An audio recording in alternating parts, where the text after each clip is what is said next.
yeah, yeah. Just let's wait for 10 more seconds. The YouTube live link is coming up. Yeah, some people will join from YouTube too.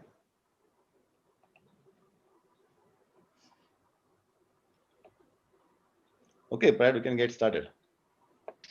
All right. So, good morning, good afternoon, and good evening, friends. I know we have lots of friends dialing in from the US early in the morning, friends from Europe in the afternoon, and India and China, and many colleagues in the East actually late in the evening or in the night.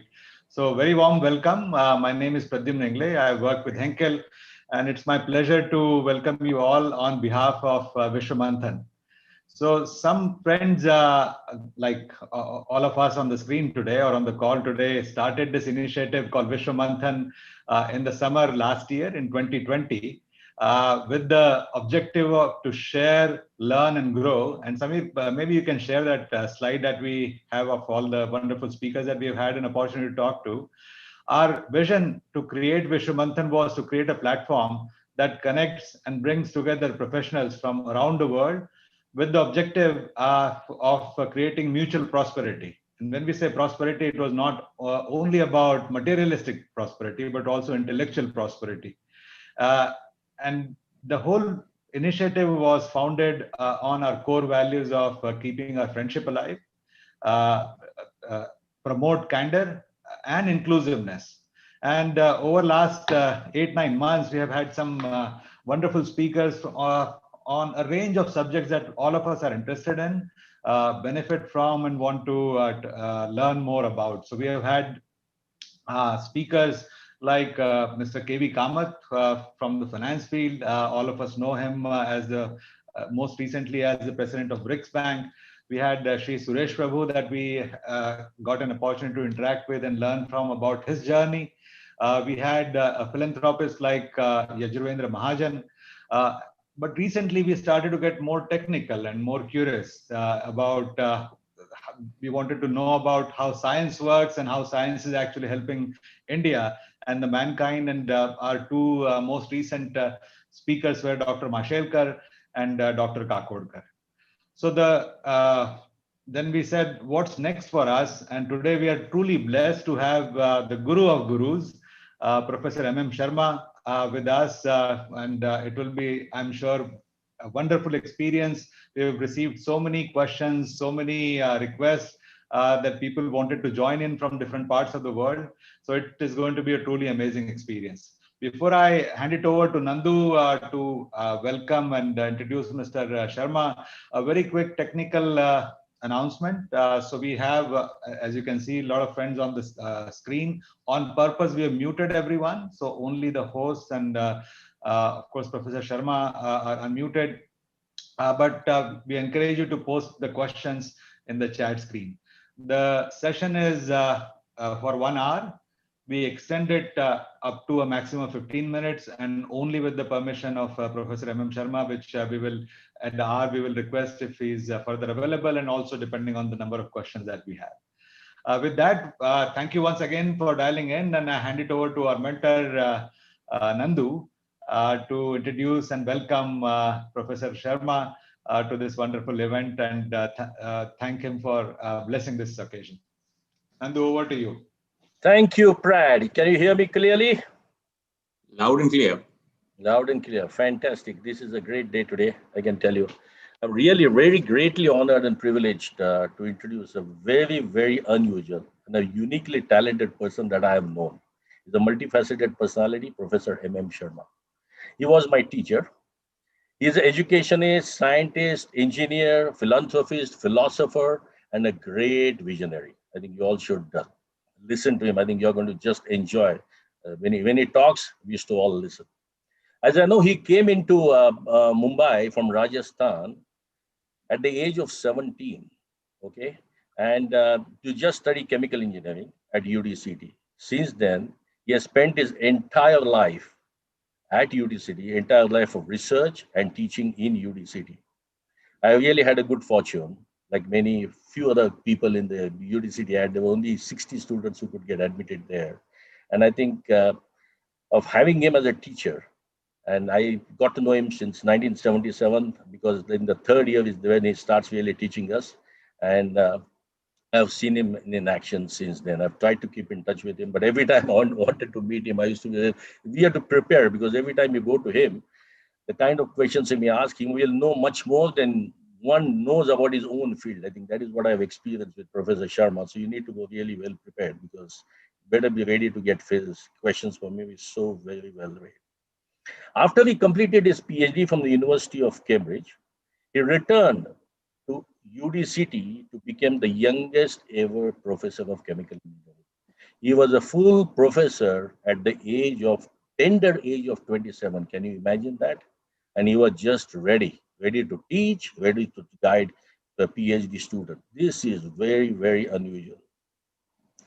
I think at that point in time when we were looking to do chemical engineering, I think UDCT was rated higher than the IITs. Only I think people used to say when people we in our class, I think some of my classmates have just joined. They know when they went to IITs and said, I want to do chemical engineering, the professor there, which also happened to be a person from UDCT, he said, have you got into UDCT? He said, go there, not here. The only reason being Professor Sharma is in UDCT, not in IIT. I think that is something I was really zapped to know all that. That is a great tribute to him, actually, the kind of teacher he is and all that. He dazzled us with some superb lectures that I remember. I cannot forget those. The notes are still with me. And he used to walk into the classroom without any notes in his hands. We were, I think he was a fountainhead of ideas. All the time he used to generate. He was a factory of ideas. He was always considered in the industry as a walking, talking encyclopedia. It is not only in the institute that we got that experience. When I went into the industry and went into some big companies for water treatment, are you a Professor M.M. Sharma student? What will he say about this? I think that was a big surprise to me. Okay, I think that's great. And one can be assured, as I told you, he reads so much. It's phenomenal reading. He'll always teach you something or tell you something about your own field that you have never known before. That was it happened to me yesterday. He asked me some questions about my association with some companies. I had to tell him I'll have to get back to you. Can you imagine? It's not easy. So it is a different, it's a phenomenon. I don't know what that is. But I think the rate at which he generates ideas are much faster than the rate of absorption that I had, and I think some of the other people in my class also had. So that was an experience. So this led to a lot of accumulation of ideas. So it led to a lot of discussions that happened. What I have known about him is this idea-based pragmatic research has been the main strength of Professor Sharma's academic career. He has always had a business case behind every research that was approved by him. So I think that is something is very unusual, and I still find it very unusual because I had a big position in GE, I had positions in Ashland and all, but I've never seen, him, a person like him, who has so much depth and breadth in the subject. So many top ranking students those days from UDCT, IITs, and other institutions would flock to him instead of really taking options of going abroad for their PhD. That is, again, a great thing. He managed to inculcate research culture amongst his students. He guided maybe, I think, 75 research students. Then he inculcated this culture in his students, and they in turn had more than 100 PhDs, like Professor Yadav has more than 100 PhDs. We all know about that. It came in the news and all that. So he is a student too. So this in those days was called a Sharma epidemic. So this tribe, I think it must be more than 400 at this point in time, I suppose, because when I just do some calculations by talking to people, there are more than 400 people. So so more than 400 people got converted to this tribe doing PhD and research content. That is something unique about UDCT, and UDCT was ranked amongst the top 10 institutes in the world with all the records that these people have, dedication that these people have shown, and the research papers that they have published. We all have had conversation with Padma Vibhushan R.A. Mashalkar. We all know Professor J.B. Joshi, Padma Bhushan J.B. Joshi. Padma Shri, Mr. G.D. Yadav, he had come to Shanghai, so some of you have met him. He was also the Dean of UDCT. These are all research students of Professor M.M. Sharma. So Prad, as you said, he's a really guru of all gurus. I think that is something great. Mukesh Ambani, whom I had I was fortunate to be associated with the UDC that time as a classmate, is a teacher. We considers Professor Sharma always as a teacher, guide, and the pathfinder. So Professor Sharma is unquestionably the most decorated chemical engineer India has ever produced. There's no doubt about it. But this doesn't go unrecognized. He was but the government, the academic, and the industry globally have acknowledged his invaluable contributions to the industry with several prestigious awards. He had Padma Bhushan in 1987, Padma Vibhushan is 2001. He was the first engineer from India to be elected in the 20th century to be the Fellow of the Royal Society. Just imagine. Dr. Mashalkar told us how important and how exciting it is to be the Fellow of the Royal Society. The Professor Sharma is the first Indian engineer to be elected there. He has innumerable awards. I have his biodata. Some of you already have it. I am not going to go through everything, okay, for sure. And but you can see that he has been a professor. He has been a visiting professor to several universities abroad, US and Australia, and he has published several books. So my question, after handing over to Professor Sharma to you all, will be: will India ever produce another MMS? I think we'll have to think about it because you can see what with the Q&A will make things even more clearer to you. I know him so well, and I try to reach him and talk to him and get his time because it's always inspiring to do that. Is there anywhere else in the world with all the attributes of Professor M.M. Sharma in a single person? Don't know. But the fact that India has produced one MMS, we call him MMS as Professor M.M. Sharma, is itself a matter of great pride and great fortune, I would say. It's impossible actually to describe this great person and his monumental work. I respect him a lot. We salute him for his knowledge, wisdom, which comes with humility and simplicity. Never seen such a person.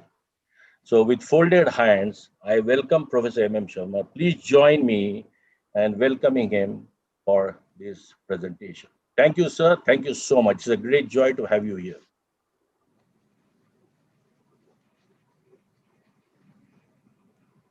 Nandu, you have been very nice, very kind to me for all this very elaborate introduction. Uh, I'll kick off by saying how essential is chemical industry. See, life is not possible without chemistry, chemical technology, chemical engineering, and chemical industry. But life can be better with them. Chemistry, therefore, chemical industry has links both with biology as well as material science. So it becomes a very versatile field. And we deal from nano to meso areas. More than $5 trillion industry, where pharma alone is $1.3 trillion. In fact, there are some chemicals which we produce only in few tens of kilos a year. On the other hand, we have single stream plants like methanol at 5,000 tons per day, ammonia more than 2,000 tons per day, sulfuric acid 3,000 tons per day. Like that, you have distillation columns processing something like equivalent to 30 million tons per annum of crude oil. We have the entire range in our hand. In fact, nothing is possible without input. And I always quote, Nandu, you would remember when you people join, I always gave an introductory talk to the incoming students. And my favorite statement was that life itself is not possible without chemistry, because if oxygen were not to react with hemoglobin with half-life of millionth of a second, there is no way we could have survived. To that, I also add, we wouldn't have indulged in any exercise if we were not able to exhale carbon dioxide at the matching rate. And that is catalyzed by carbonic anhydrase, something, an area in which I work, to catalyze CO2 hydration so that the CO2 absorption, desorption in chemical industry, which is very vital in ammonia plants, in the gas, which is lean, in the methanol plants, and so forth. And that area only demonstrate that there is nothing like any technology being mature. You take any area and you will find advances are taking place. Sometimes people say distillation is a mature area. Far from it. Reactive distillation came, divided wall column came. So many things have come. I'm not talking about new plates and new packings and all, but I'm talking of complete new strategy of combining reaction and distillation. Every field. In fact, many people do not know that hydrometallurgy was largely contributed by chemical engineers, and it was in the context of uranium to be recovered from very lean ores. And this then led to lean copper ore, nickel ore, and vanadium ores being treated through hydrometallurgy. It was the major contribution was from chemical engineers all over the world, Canada, US, South Africa. They were leaders in the hydrometallurgy. Now, this industry is so essential that you just cannot stay without it. But what many people do not know, that the first industry where organized research was done in the world was chemical industry in Germany. And you would recall BASF, Bayer and all were always headed by people who had the stature of being a professor. They know in Germany, professor means a lot. Because professor and nothing else, not like in India or US or UK, but in Germany, professor is the person. And this is the first industry which went global. Now, many people do not know because this globalization has become very fashionable, but chemical industry was the first one to go global. The prospects are very bright. I want to just give you one or two illustrations that how life is assisted. You take water as the most crucial part, and how membrane separation, reverse osmosis has made such an extraordinary impact, leading to people who have kidney malfunctioning, nephrology problems. And this was a gift of chemical engineering work to people who suffer from kidney. So because the dialysis membranes are all a gift of food security is not possible without chemical industry. Health is not possible without. And I always dramatize by saying, you have headache, you take a pill, headache is gone. If you are depressed, you take an antidepressant and you are okay.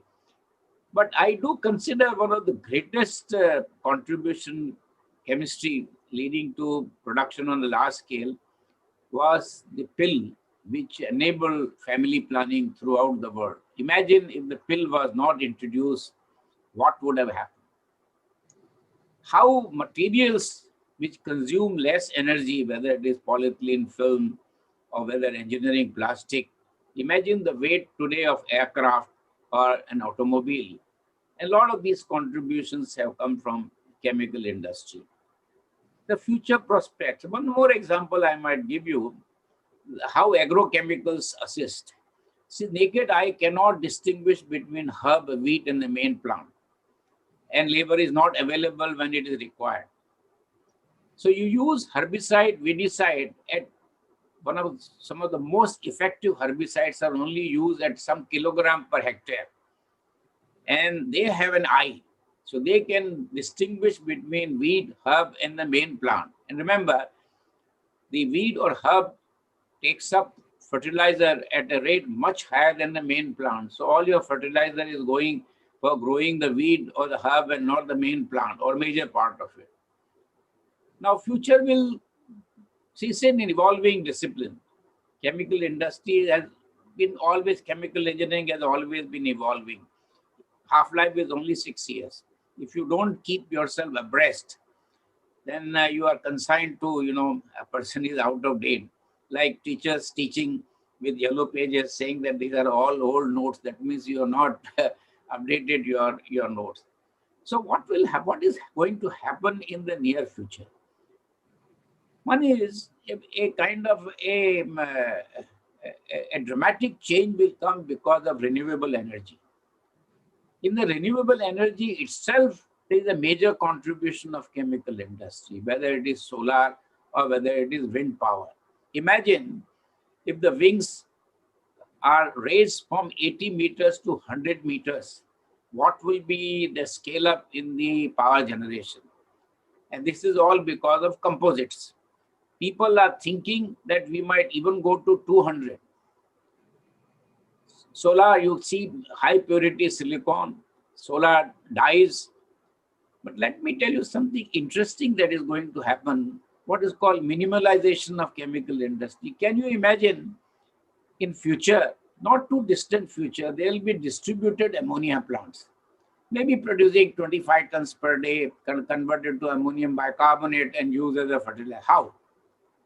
The wind power or the solar power with the storage will allow you to electrolyze water under alkaline conditions, so you get hydrogen.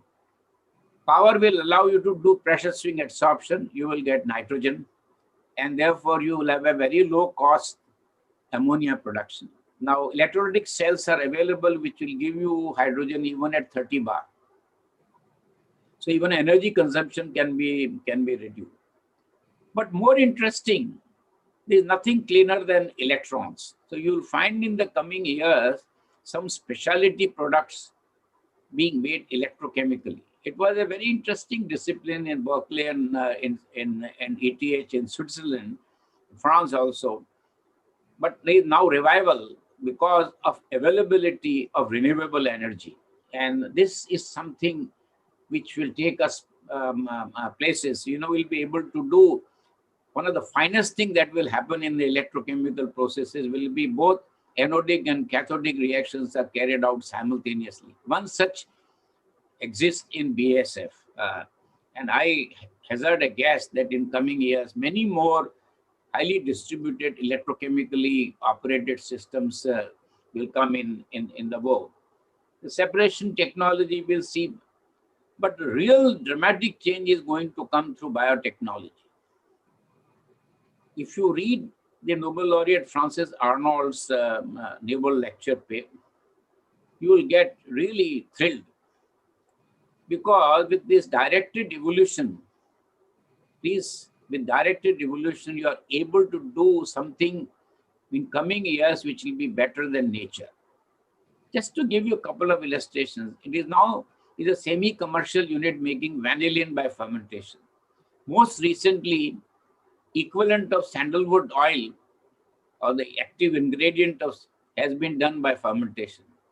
Of course, you know that Second World War, fermentation was done to get 2,3-butylene glycol to make butadiene, because without rubber, there is no mobility. What is fascinating is with this directed evolution, you can get all the three isomers, 1,4-butanediol, 1,3-butanediol, 2,3-butanediol. Isn't it wonderful? So you will be able to do now agrochemicals as well as pharmaceutical. Pharmaceutical is a very big industry. Agrochemical is only like $80 billion. So it's not that big an industry, as most people do not know that agrochemical is not that large in an industry. Pharma is the real big one. Now there is a need, whenever the molecule is racemic, FDA does not allow racemic molecules to be marketed. They have to be optically active. So there are three facets of this. One is, if you can do synthesis, asymmetric synthesis, like it was done for L-Dopa by Monsanto, it is one thing. If you cannot do, and it is very difficult to do it, except in many hydrogenations. But biotechnology, for example, Lipitor, a crucial intermediate is coming through biotechnology. Sitagliptin, the diabetic drug, the crucial intermediate is coming through biotechnology. That means you can get optically active amines. You can get optically active alcohols. This will bring in a lot of change. I want to be brief. The last thing I want to say, there are many things I can say, but I had promised that I will only just introduce and then throw the field open for you to fire as many questions as you as you as you want. Just as fracking made an extraordinary difference to the whole crude oil picture in the world, it shook up the entire energy field. In fact, most petroleum refineries now will go towards petrochemicals. In fact, Reliance started with that and had something to do with it. They were the one who had the highest level of conversion of the petroleum fractions into. But I hazard a guess, not without reason, that within 5 years, almost 40% of the output, if not 50%, from petroleum refining will go to petrochemical. But what can change the energy scenario, quite apart from renewable through wind as well as solar, is the harvesting of natural gas hydrates. It's a very complex technology. Some headway has been made. The proven reserves of natural gas hydrate in the world are something like, some people say 100 times, at least 100 times the proven reserves of natural gas. And many of these natural gas normal fields, people don't diverge like in Russia, just to keep the natural gas price at a higher level. India also, throughout the coast, we have proven reserves of natural gas hydrate, and it can make. Japan, which is short of hydrocarbons and coal, they are the one who are putting in a lot of effort in a pilot trial for harvesting natural gas hydrate. And this will change. My dear friends, I can tell you many more things because chemical industry is so exciting. Chemical sciences are so exciting that we'll always keep on seeing process technologies which revolutionize and the old processes are discarded. Let me take you back to 1960. That all acrylonitrile was made from acetylene and SCN, or ethylene oxide and SCN. And overnight, propylene ammo-oxidation brought down the price of acrylonitrile from 33 cents a pound to 11 cents a pound. Like that, malic anhydride has been made from butane.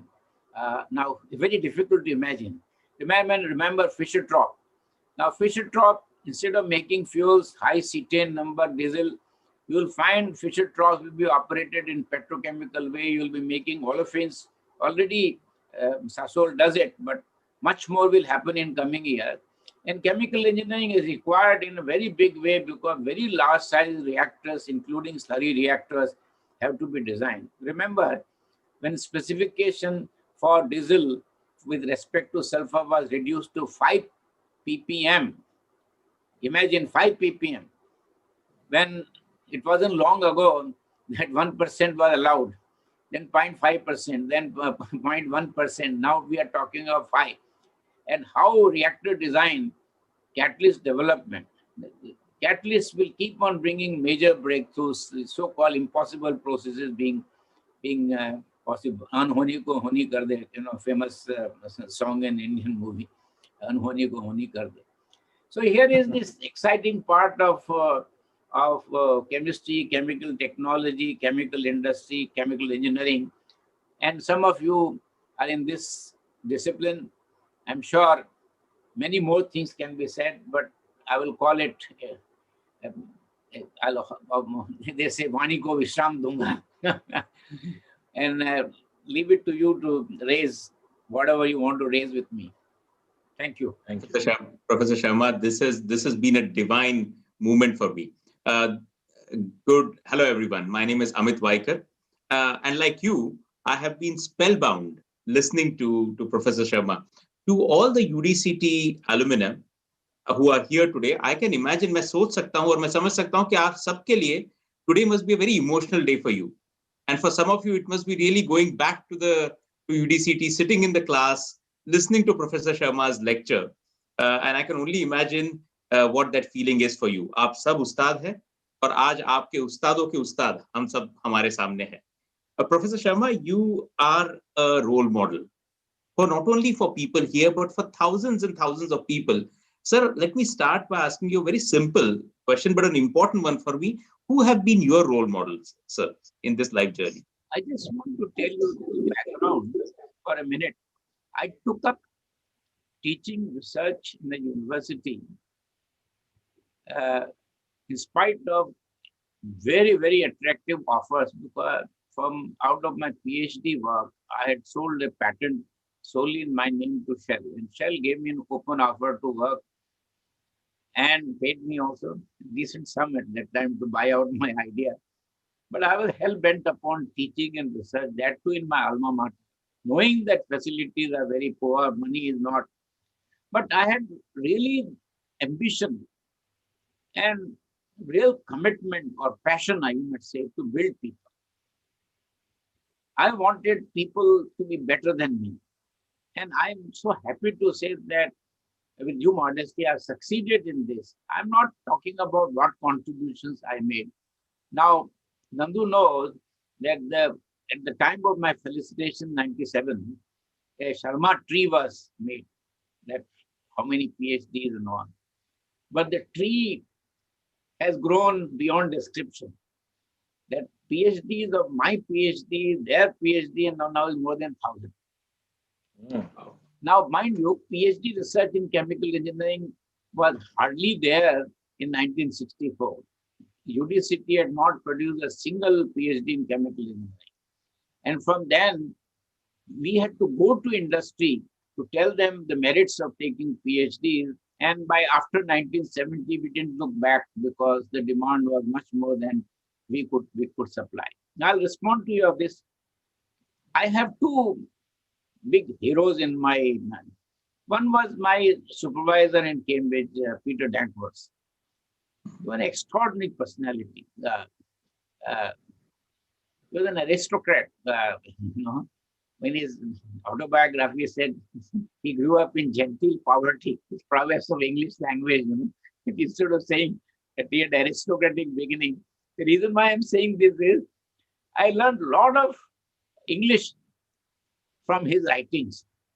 And one thing it taught me was probity, that you should write a manuscript in such a way that no sentence can be taken out.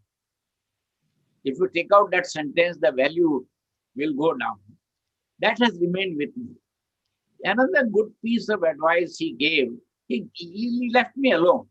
He used to just say, let me know what is going on, like that. So 2 papers were totally in my name and 2 papers were with him. Then we wrote a monograph later on after I returned to India. But first draft I had prepared before I left Cambridge. And when I was writing book, it was taking time. Computers were not there. You had to keep on retyping. So he gave one piece of advice which has remained with my let best not be the enemy of good. Let best not be the enemy of good. That was, and in India, my hero has been Professor C.N.R. Rao. At this age of 86, the kind of commitment he has for research and for writing, number of books he has written, number of research papers he has written is phenomenal, absolutely phenomenal. There is no one in India who can match. I've adored.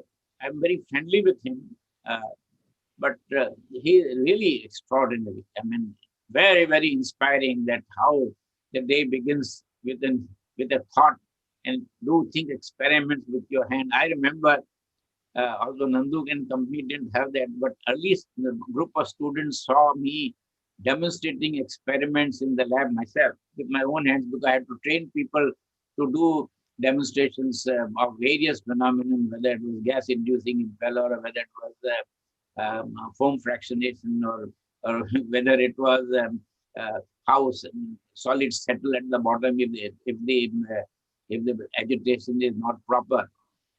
So I would consider Professor C.N.R. Rao as my idol. I mean, I adore him. In fact, I can't find anybody else in India whose publication record, commitment to teaching, commitment to scholarly writing has been as great as his. Wow. Amazing. Professor Sharma, we have truly the captains of the industry today on the call. And UDCT has been truly a great contributor to the progress of the chemical industry in India. I think a big part of that has been the industry and academia connect, or that interface, which has been extremely strong since for a long number of years, since especially when you took over and you joined UDCT. Can you share some examples how that was made possible? Because not always the technical institutes in India especially do that well, that industry connect and interfacing. And what are some of the most successful stories that you cherish the most of that connect? See, in applied sciences, the utilitarian part of research actually invigorates the rigors of fundamental research. You take any area. It is true, many times, sometimes practice has preceded theory because management wants to see the result. They are not bothered about if it fails and you try to give them a cogent arguments, they don't seem to get impressed. It works fine, they are not bothered about. It happened, fluidized bed cat cracking before the fluid mechanics of fluidized bed reactors was really diagnosed as a two-phase theory, and that excess of minimum fluidization comes in the form of bubbles which burst at the top and create entrainment and all that. So this is one part. Second thing is that we are producing students for whom? For industry. Some will go for only research in industry. The natural habitat for research finally is industry, which create ideas. But converting ideas into working plan is the job of industry. So when I went around and told them why they should take PhDs, because we generate ideas. So who will create ideas? See, at undergraduate level, you are studying so many subjects that you are not able to really have in-depth knowledge. So when you do research, it makes a big difference. So I decided from the beginning to go and knock in the doors of industry, primarily to make sure that PhDs are not produced only for research institutions like national laboratories and on. And I had a lot of resistance saying that, oh, what will I do with them? Then I was able to persuade. And I said, after 1970, we didn't have to look back. People say, oh, give us more PhDs. And now, the other motto that we had, which is very crucial, I think, for people to recognize, that we had very clearly declared that our first charge is for teaching. There is no way teaching can be neglected because you are very active in research. And research and teaching have complementary effects. And whatever research we do must meet two criteria. The rigors, as would be visualized in publications in the most learned journals in the world. Two, delivery in the market. So I can tell you right from the beginning, suppose we did some work on mass transfer with reaction. We made sure that this was used in industry. Or let's take J.B. Joshi or take G.D. Yadav. Now, if J.B. Joshi worked on gas-inducing impellers, at least 100 hydrogenators in the industry in India have been designed on the basis of the work that was done in. I mean, imagine the cascading value of that. So if G.D. Yadav worked on phase transfer catalysis, by the time he published in learned journal, it was also commercially adopted. In fact, chemists in India did not know the efficacy of, I had to tutor, and he was the first person to work on. If we took work on mechanically agitated contactors, we published in the best of the journals. And at the same time, to show that mixing can be better with the better design of the impeller with lesser power. Now, this in the beginning, people will not accept, but when it is demonstrated, so whether Anirudh Pandit has done, or like he has done work on cavitation, on cavitation, but delivered to industry. So this became a kind of a motto that we must publish in best of the journals, that is demonstrating our capabilities and as an academic. It has its own effect on the quality of teaching. It's a separate issue. But we deliver in industry. It's like surgeon. Now, surgeon, if he doesn't perform the surgery, the theory of surgery is not going to help. It may be a starting point, but he has to. So I always compare surgical operation with our in applied sciences to deliver in the in the market. Innumerable examples. There were people in the dyes did work, but dye stuff industry came. Then many textile processing people in textiles did. Some resins were made in the polymer part. In the oil technology, the valorizing of lesser known oils, non-edible oils, Professor J.G. Kane and company, they became, not only they diagnosed them, they were delivered in industry to exploit, whether it was Karanja oil or whether it is all these kinds of khakam oil and all neem oil and all. Castor, for example, was quite an example. So this is how we cultivated this in industry, that what we do must meet the rigors of academic research. And the only way is to show that it was published in the best journals. We made sure that we didn't publish in tin pot journals. We always went for journals which had high reputation. And like, I encourage my students to publish on their own while they were doing PhD, and they are publishing in chemical engineering science. Believe me, when I started publishing, there was hardly anybody in India who could publish in chemical engineering science. Here are my PhD students publishing in chemical science. Because I believe that if the idea has been generated by them, they should get the credit exclusively. I don't want to put my name. On the other hand, if I have given the idea and I give them undue credit, that is also not fair. Correct. Absolutely. Professor Yadav, as expected, there are many questions that are coming in, and some very interesting and very potent questions. To all the friends who are here, Pradyumna, myself, Nanduji, we will try to take as many questions as we can.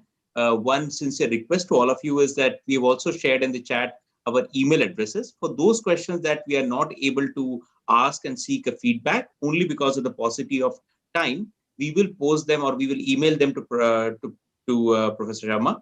We will get his feedback and also share them with you. This is the least that Vishwamanthan can do for each one of you and for all the friends who are here.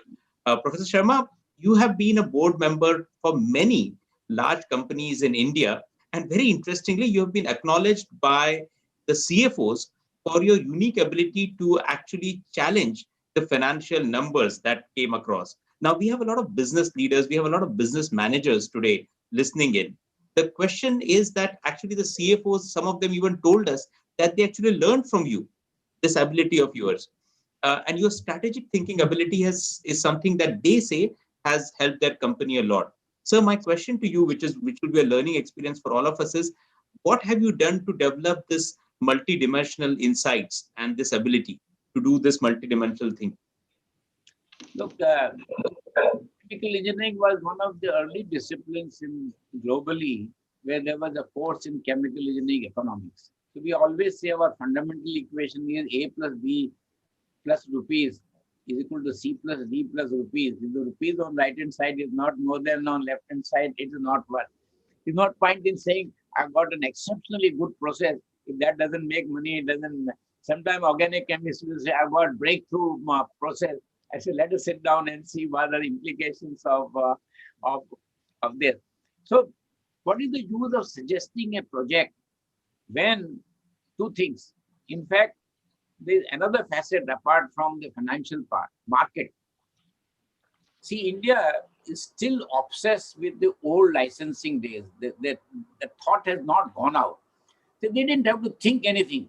This is item that is imported, get a license, and you are a hero. You are a hero because you will automatically make money because supply is much less than what the market wants. Now remember, people queuing up for one bag of polyethylene or one bag of polystyrene. Now that mindset has not completely gone. So still people say, how much is the import of this item? And that annoys me. Similarly, the managers of the industry, women to talk of something very original.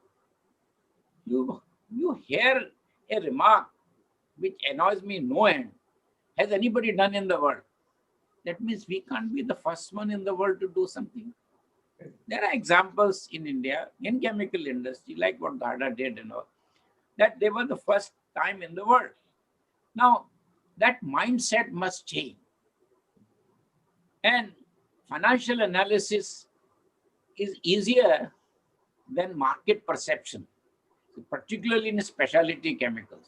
One of the big weakness of Indian chemical industry for specialty chemicals, which is nowadays the byword for even the brokers and the financial analysts that invest in specialty chemical company without really realizing the implication. See, now that there is a globalization, you have to conceive an idea where process has specific advantages in India that you can upscale and that you will be able to compete internationally. Now that requires combination of financial analysis, market analysis. So financial analysis becomes extremely important to make a project viable. So if you are not able to do the combo of financial analysis and the market analysis, your project will peter out. So it is just, by learning. In fact, if you go back many years ago, you will find that number of financial analysis in the seven sisters, that means seven major petroleum refining companies, they were chemical engineers because they had this knack of doing financial analysis because of chemical engineering economics. And chemical engineers were doing all kinds of financial analysis well ahead of others. Discounted cash flow calculations were known in late 50s by chemical engineers. Exactly. So this was an integral part, you have to, what is the use as a consultant? You give idea, that idea must make money, no? Absolutely. As an academic, I can have an idea which makes an excellent paper, fine, That is, I have an academic shirt on one side and I have another jacket for people in industry, It doesn't bother, the owners of the industry who don't have technical background. In fact, I lament to say, one of the problems we are facing in Indian chemical industry, that we don't have the kind of leaders that we should see. What Dhirubhai and Mukesh did, thought of projects of capacities which were absolutely world-class or better than world-class, and execute them in shortest possible time compared to any other location in the world. What Darbari said did, he always was ahead of time, that too in a location like Mitapur and Okhamandi, in Gujarat, a place not easy to reach in earlier days, And that kind of leadership, we need many more leaders in Indian chemical industry. Right. Or for that matter, for example, if you don't have commitment to the top, remember famous statement of Ratan Tata, commitment is a commitment. He was interested in the nano. Now, if you, similarly, Mahindra, if he had not given commitment to his SUV would not have got global attention. Now, nano may not have succeeded, but the concept and what they learned out of it has been phenomenal. So the top person's commitment, now, so far boards are considered, I quit all the boards in 90. I'll tell you the reason why. Today, it is an easy way to make big money because unlike the old days, the kind of money the independent directors get, that somehow an expression has come, dependent, independent directors, It's quite common for many companies to give 30 lakhs a year, 40 lakhs a year. I know a company which gives more than 1 crore a year. But I decided in 90 to quit all the boards because company law board regulation is horrible. All directors are liable. And what happened, Keshav Mahindra, after Union Carbide, he was arrested. And you get non-bailable warrants. We have horrible rules and regulations in India. And I didn't want to be a part of, so I quit all boards. I was on board, you're right. I was on Hindustan Petroleum, I was on Hindustan Organic, I was on Hindustan Antibiotics, I was on Gada Chemicals, I was one of the founder directors of IPCL. I quit all, and I was not negotiable. your legacy still continues. And that takes us to... In the sense that if I didn't bother about money when I took a job, quarter of my salary in 1964, am I going to be bothered about money today? I'm all right. Absolutely. Absolutely. And that's such a major learning for us. And that takes us to the next question. Talk about industry link. Let me explain to you how one uses a kind of a methodology. Now, the way you have a university like Bombay, affiliating university, and how vice chancellors are appointed in these, it was not easy to convince them that they should allow higher consulting fee. So I just give you an anecdote. A vice chancellor, I made a case that you should allow the consulting fees to be raised because you are taking 1/3 out. Plus of the remaining at that time when I made the case, more than almost 50% was taxable. You're on the call. No? That time the taxes are very high. I'm talking of examples of early 80s and all, or late 80s and all. I said you have next door High Court.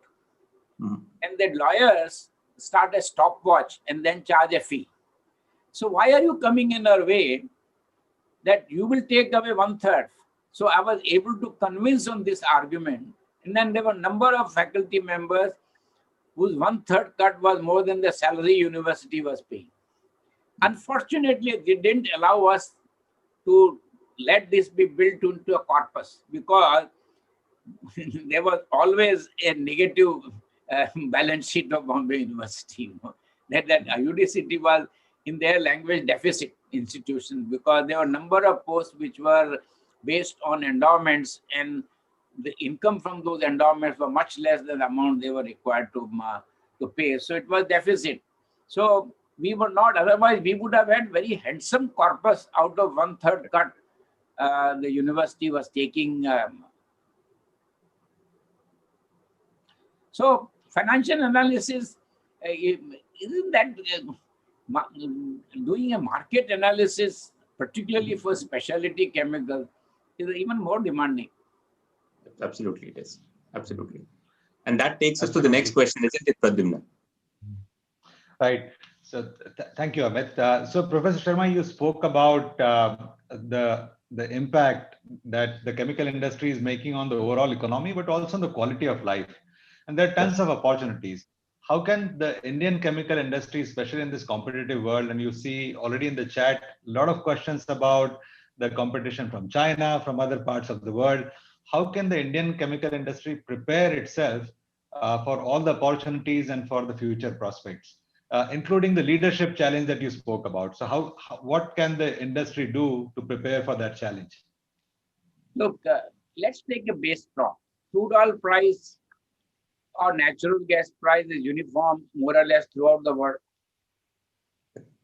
If you are importing LNG, all right, little extra cost. So what is the specific advantage China had in any of the petroleum feedstock which India doesn't have? Is the execution of project in India tardy? There are people who execute projects exceedingly well, like in the case of Reliance. I'm just taking an example. They're not the only one. The problem in the public sector in India is that they have two great complications. There are two posts called CAG and Chief Vigilance Officer. So every step they have to take into consideration that they don't get any vigilance inquiry or audit objection even after they cease to be managing director. So very difficult for public sector companies to execute a project on time. Why I'm mentioning this is what happens, whatever interest you have during that gets capitalized. So your capital investment per ton, let us say I'm putting a fertilizer plant. My capital cost goes up, which is a very important component of the cost. Similarly, if I have processes based on power cost, if the Chinese give power at 2 rupees and I'm getting at 6 rupees, then please, how do I compete? So your base is wrong. And unless you do comparison on equal basis, For example, Chinese ruined the entire penicillin industry throughout the world, not because they had extraordinary strength, not at all, but they were getting power at 2 rupees. They were getting capital assets transferred to them by the state. So Hindustan Antibiotics, which started penicillin production in mid-50s, shut down. This Brocadis in Holland, which was the most efficient penicillin company in the world, Hakes, all closed down. Now today, India is in a critical state that all penicillin B or G is imported. So all the derivatives of penicillin by chemical means, whether it is cefaclor or cefetrine or they depend critically on this import, not because Chinese are the most efficient producers of penicillin. So what I'm trying to say is that you have to have projects of a stature, and that Government of India should see whether my conversion efficiencies are comparable to best in the world. Let's take natural gas-based methanol or natural gas-based ammonia plant. If my natural gas is supplied to me at twice the cost, and that is the dominant cost factor in making ammonia compared to, say, China or compared to Russia, then how do I compete? Now, we don't have unlimited foreign exchange available. What is that unlimited? See, China might have $3 trillion. I mean, India is jumping at 550, 570. That is not, and bulk of it is volatile money in the stock market. All of it is not free. I would say not even half of this. So we can be, and people have demonstrated that how they have, fact that you are able to export API. How? Why we are able to export API? There is competition from China. And now that this new China factor, everybody has got scared because it's not entirely based on merit. But I did tell you in my introductory talk that if I was able to make an intermediate biotechnologically, which brings down the cost, so the cost of my making API becomes much lower, then I have technological deficiency. Now, we are enough talent in India to come out with wonderful process modifications and all, but we still lack expertise in doing the biotransformation. It's an area I think we need to buck up that area. I'm making some attempts with companies I'm associated. Wow, amazing, sir. And that will always keep impressing us, sir. I mean, I'm sure everybody who's listening. It is possible. There are many products in India which are globally competitive. But there are others, for example, fertilizer. Now, how do I make my conversion efficiency are comparable to best in the world? Because they are modern ammonia plants. Correct. But my natural gas is supplied to me at high cost, then how do I, even God cannot do anything. Absolutely, sir. So we are now on to the last question, and which is actually a continuation of this question, and this has actually come in. So these questions that we are also asking you are not only questions that the Vishwamanthan group has come up. These are actually questions that have come in from your students, from industry captains. One very interesting question, and as you know, myself, Pradyumna, Samir, we are actually based in China, in Shanghai. The question is that the high prices of chemicals and solvents in the late 1990s onwards, plus the availability of cheaper Chinese intermediaries and drugs imports, has virtually closed down many of the Indian basic drug manufacturing. Can the basic chemical industry and the basic drug manufacturing industry, can they work together to increase manufacturing scale of their plants to match this and exceed actually the global capacity? What the question is that through a joint chemical plus pharma industry park, is this vision possible? What are your expert views on this, sir? See, it's surely possible. I'll give you illustration. Let's say India is a very leading producer of paracetamol. Rosin, or Americans go by another brand name, Tylenol. Tylenol, sir. Para-aminophenol. Now, so far, major part of it was imported. Now units are coming. Now, if you make it, there are different technologies. The one which is the lowest cost has had serious technical problems, which was what called Mellingdorf process, by which nitrobenzene is directly converted to paraminophenol. But nitrochlorobenzene route is being adopted on a fairly decent scale in India. And if you are next door to hydrogen supply from a caustic chlorine plant, you are quite viable. And I see now right now, there is a progress in that area. And I bemoan, what happens is, I'll tell you something very interesting. The management always supports purchase manager and sales manager, not so much the technical manager. I can tell you with my 60 years of experience in industry. It's funny. Now he wants to show that he can save 10% by importing from China compared to production in India. He wants to show his ability that he was able to save so much money. When the technology comes out with a better process, that doesn't get that much recognition as this one, unfortunately.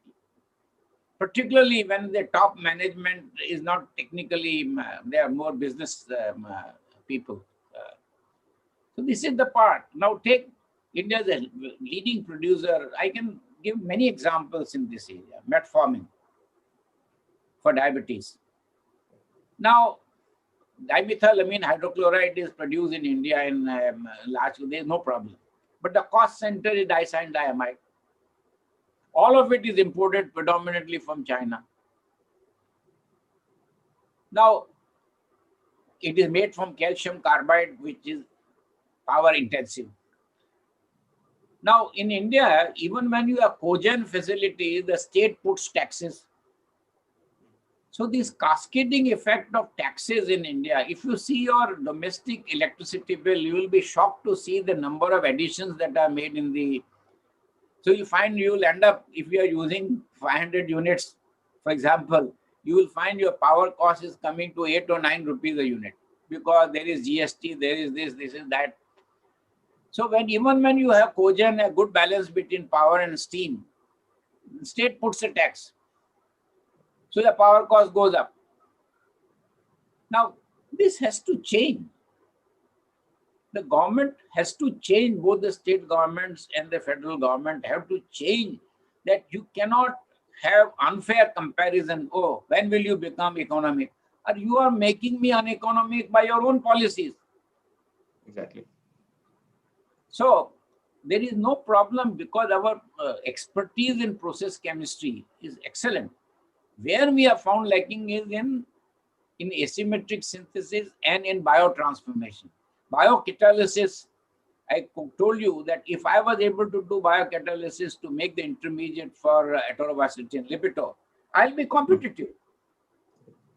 If I'm able to do the intermediate for the diabetic drug, gliptins, sitagliptin, for example, I will be competitive, but we are not able to do it for lack of technical expertise in this area.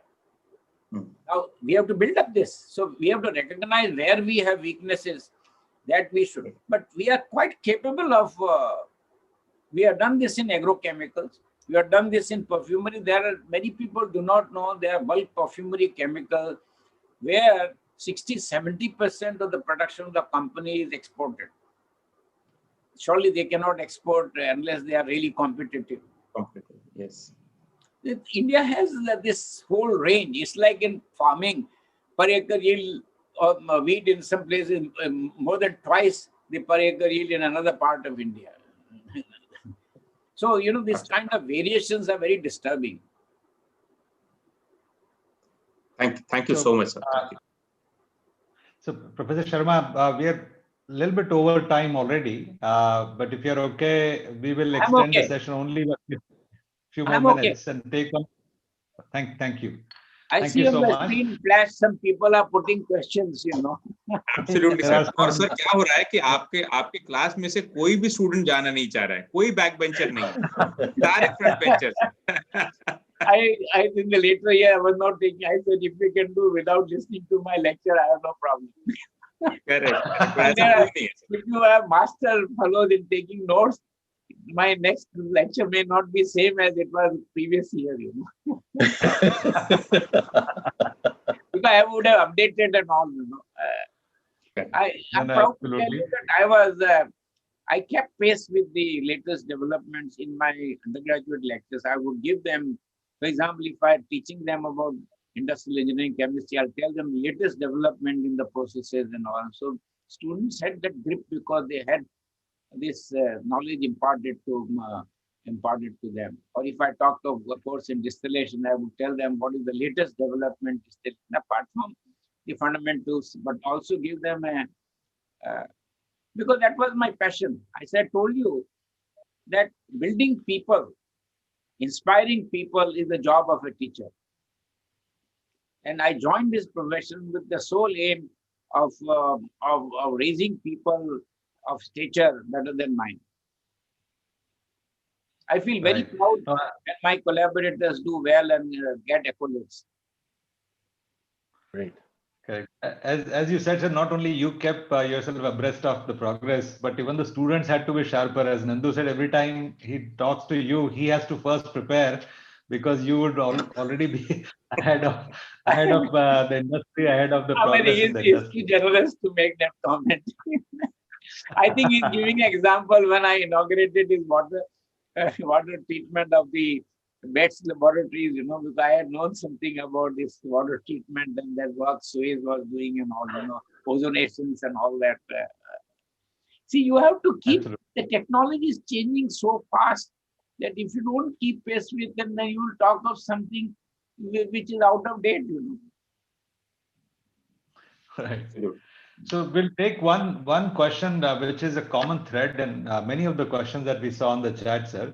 It's a broad question, and I think that will be a wonderful question as our last question for today is on the topic of sustainability and circular economy, or bringing making sure that we are able to use, especially in India, innovations in the area of sustainability and circular economy as competitive advantage for Indian chemical industry. What are your thoughts on that? How can we do that? And how can it help us to uh, change the perception of chemical industry that some people have outside the chemical engineering industry, of course, about the chemical industry itself?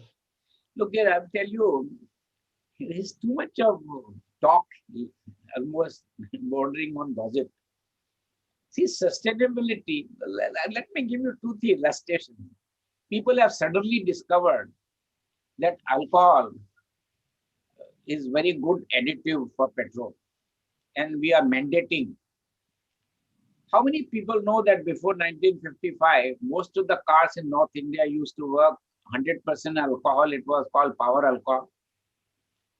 So what is new? Then people talk about biodiesel. This is the biggest humbug because the world needs 1.2 billion tons of diesel. 1.2 billion tons. It may come down a bit. Total production of edible plus non-edible oil, whole world is 200 million tons.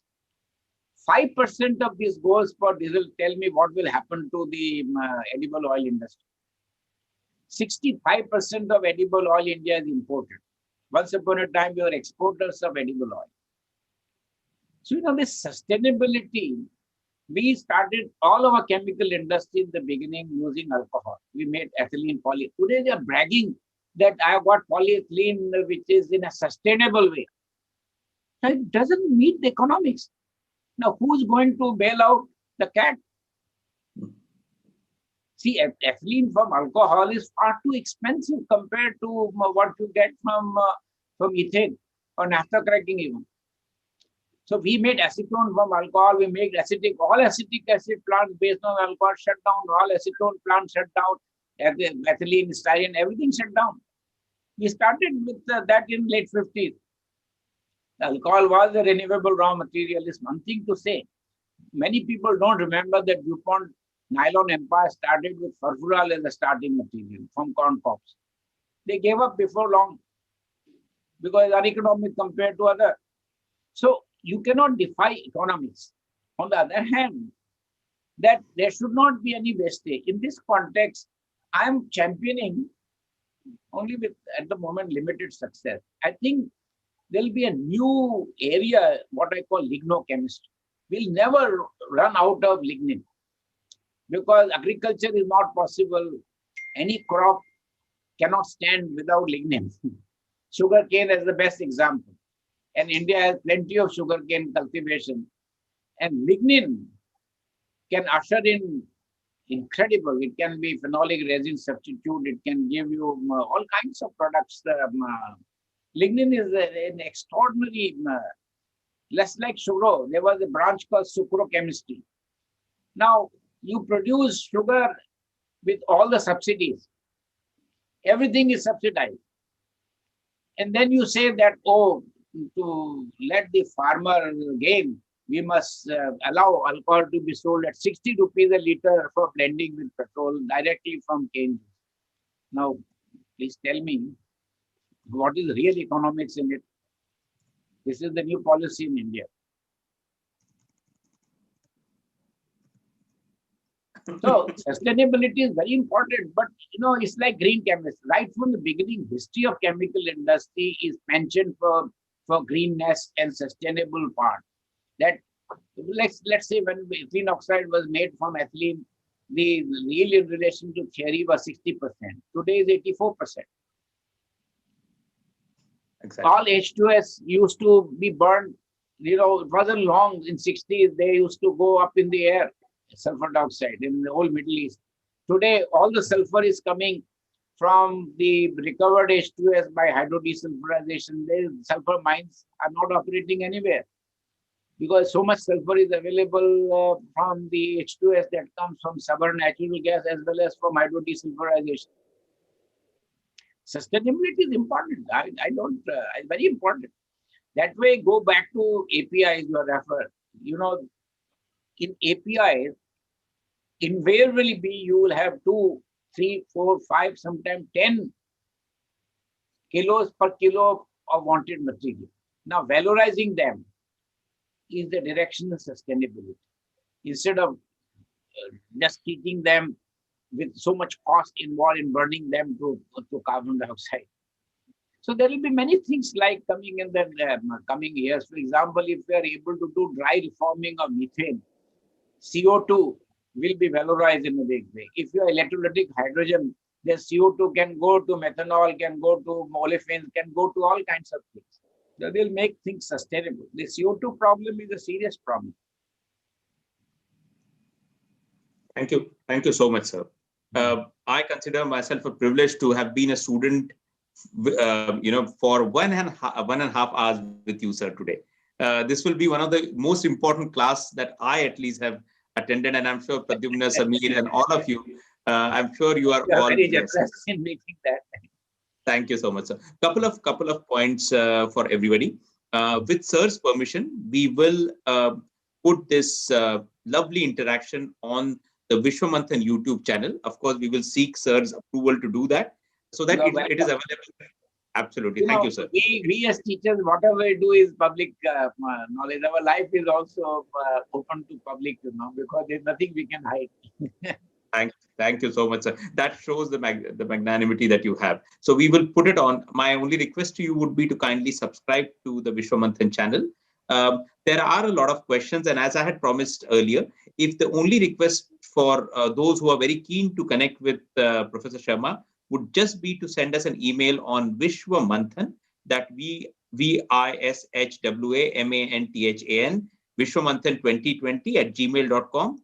We will take your question. We will, of course, all these questions that you have put on chat will stay there. We will also share these questions with you, and we will try to get back to you personally with the answer and the feedback from Professor Sharma. It's been an amazing journey, and let me stop and actually ask one of Professor's own student, Dilip Udas, to say a few words and to also acknowledge the wonderful interaction that we have. Dilip ji, you are attending. Dilip, you are attending, participating. Unmute yourself, Dilip. Dilip, you have to unmute yourself. You want me to unmute? No, he has to unmute. No. Yeah, Dilip ji, please unmute yourself. Any difficulty, Dilip?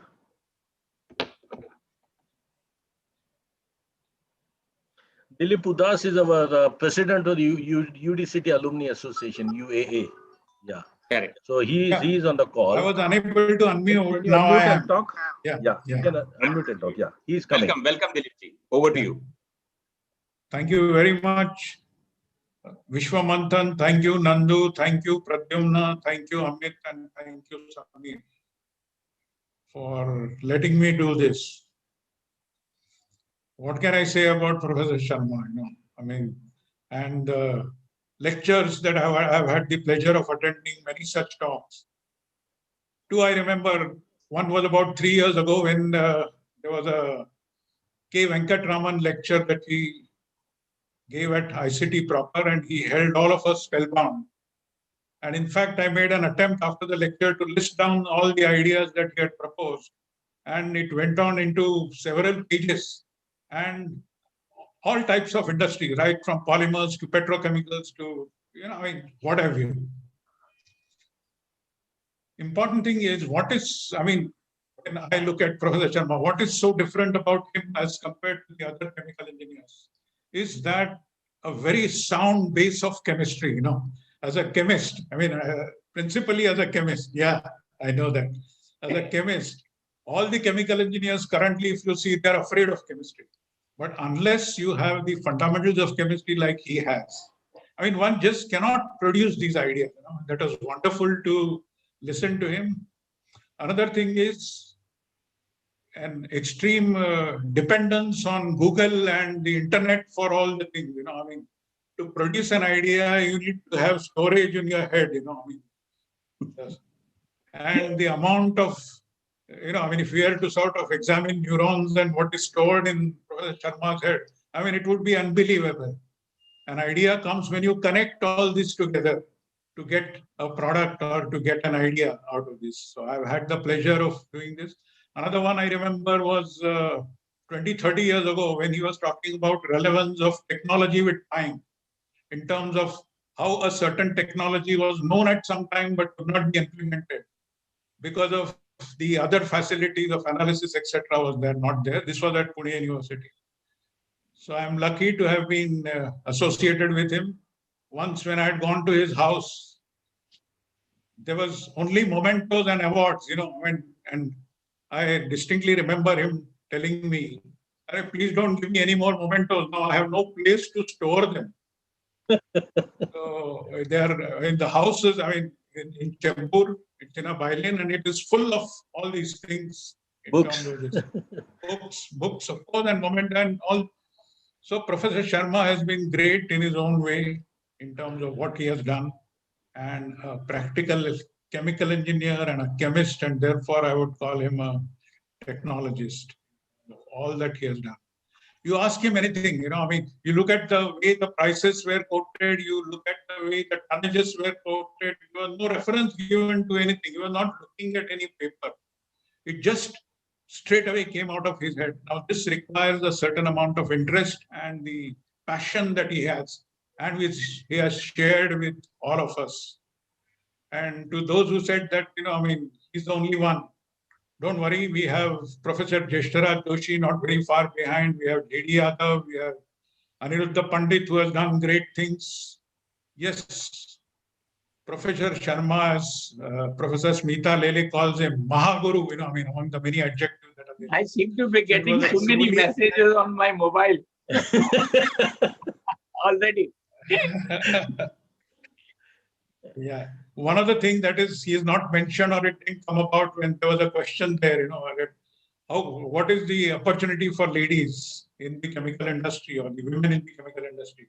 And that has been also very close to heart. He's not mentioned it today, but No, he was primarily responsible. I prevailed upon them. There are outstanding cases. Yes. I'm very happy to say that amongst my more than 100 research students, in the top 5 would be Bhavani Jankiram.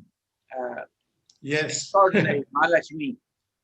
We encourage them to do PhD after their graduation. And Smita will always tell that when they were to go for implant training, the industry was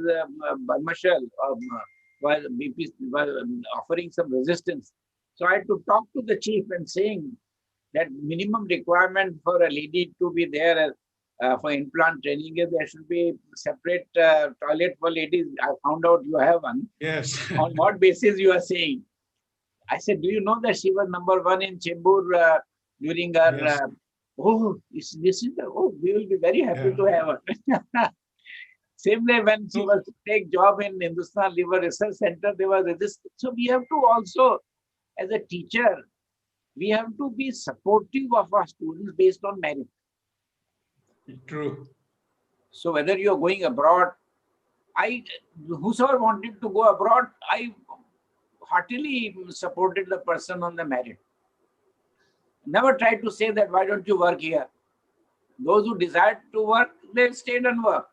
Those who wanted to go, they went. But I can tell you with sense of pride that not a single person had more publication than my students. True. They I think went we are running out of time. So, I mean, I'll two other things that stuck in my mind when you were talking. One of them was that you can't say I'm a great scientist, but I'm a beggar. You know, I mean, I don't have money and I cannot sustain myself. So we need to, all of us, I mean, who are in the industry or otherwise, have to keep this in mind that great ideas materialize only when they are converted into some kind of a product or a project. The other thing was when you are writing a report or when you are writing something, not a single sentence can be removed without, you know, I mean, disturbing the impact of the report. That also was very impressive because a lot of filling pages ideas are there currently. I can go on, but let me interject. See, when I was the one-man committee for penicillin, that whether Hindustan Antibiotics should go with GIS Procatus to increase the production from 200 MAU to 1,000. And since I was once upon a time on the board of HAL and I had known penicillin industry, so I gave only a 4.5-page report. yeah. And I got one of the finest compliment in my life when Ram Lakhan Yadav, the minister, in some FICCI conference in Bombay, I was introduced him. तो बोले आप ही हैं वो शर्मा जी जो आपने ऐसी report लिखी जो हमको भी समझ में आ गई. That's the thing, you know. Who's the I reader told of the report? that even if you do something, if the lowest person in the denomination doesn't understand, if a clerk in Bombay University doesn't understand, it will not go through. Not go through. Yeah. The manner in which it goes from lowest level to highest level, you know, you have to make something so clear that anybody follows. Yeah, true. I think that is one of the things we teachers have to learn, that whatever we do, it should be chewable. It should be digestible and, you know, yeah, our idea is to transmit thoughts in such a way that they're accepted. true. So again, on behalf of the Alumni Association and all the rest, thank you very much, sir. It's always a pleasure. Even just looking at you, you know, I mean, and what you have achieved, and you're a great motivator for, you know, minor people like some of us, and you'll always remain so. I will also, you know, take this opportunity. I can't help it, you know, I mean, being the president, that we have a function on 23rd evening. Of course, all the invites will go, but at 6:30, the award function of the, you know, distinguished alumnus. So all of you, please do try and come. It's a virtual function and it's on this. So Professor Sharma, thank you very much. Last but not the least, I must mention his love of old Hindi songs. You know, a lot of us share it with him. He's not, I mean, this is not the forum to describe that, but I mean, that is something that... Dilip Chaudhary sends me every day something. And then I give him some reply. Hindi songs and tea, special tea. That's so, right. sir, thank you very much. You have been a great inspiration, and thank you all in all. We have had an audience from US, from Europe. One of the advantages of this virtual interaction is that we can sit at home. If it is morning, we can have our coffee in the US. If it is evening, we can have whatever, you know, else that we want to have while we are listening to you. So it's a great advantage. It has been attended by a lot of champions of industry like Ashwin Dani, and many others. So thank you all the attendees for coming in such large numbers. Collecting an audience of close to 200 during the lecture is not, it doesn't happen every day. Technology So it's a tribute. It's a tribute to you, and this is only on Zoom. So probably on YouTube there'll be another 500 odd following this. So thank you, Nandu. Thank you, Professor Thank you, Sharma. everybody. Thank you, Amit. If you are in Mumbai Amit, anytime. Brad, and Dodle, Samir. Thank you all. Yeah, It was a great, Nandu is great my evening. neighbor. Thank you. Yeah, Great evening. Professor Thank you very Sharma, much. thank you so much. Always Nandu, very inspiring. Yeah, you'll thanks a lot. remember I agreed immediately when you posed this to me. Yeah, that's right. Yeah, thanks. It's a pleasure to talk to people. Thank you, sir. Thank you so much. Thank you Really very much. appreciate it. Everybody is so inspired. One last When note you to come to everybody. Bombay, call on me. Yes, sir. Yes, thanks. We will be back. We will be back in 3 weeks. We will bring Vishwamanthan will bring another very amazing person, an outstanding person, a person who is inspirational, and it is not by coincidence that this person is actually a woman. We will have an amazing woman speaker in 3 weeks. Let me not disclose the name. Stay tuned on. Stay tuned on. And as Professor, you are a lover of old Hindi songs. Let me end by saying, "Chalte chalte mere ye geet yaad rakhna, kabhi alvida na kehna." Shukriya. Bye bye. Thank you. Thank you very much. Thank you very much. Thank you all. Okay, Excellent. Nandu, thank you. Thank you Nandu, all. Thank you so much. Dilip bhai. Yeah. Can I withdraw, Nandu? Yes, thank you. You can check out. Thank you, Mr. Professor Sharma. Thanks a lot. Appreciate it. Appreciate your time. Thanks, Dilip bhai. Thanks a lot. Thank you. Amit, Brad, and Samir. Thanks. I think this was a wonderful, Amit, wonderful. thank you very thanks, much. man. Thank Udas, you. thank you. Nandu, all of you. Sir. Thank you, sir. Brad. Yeah, we'll love to meet you again soon. All Thank right. you. Bye-bye. 1 hour, 1 hour is never enough with Professor. You need a whole day minimum. Thanks. Okay. You will. Thank you. Leave the Yes, sir.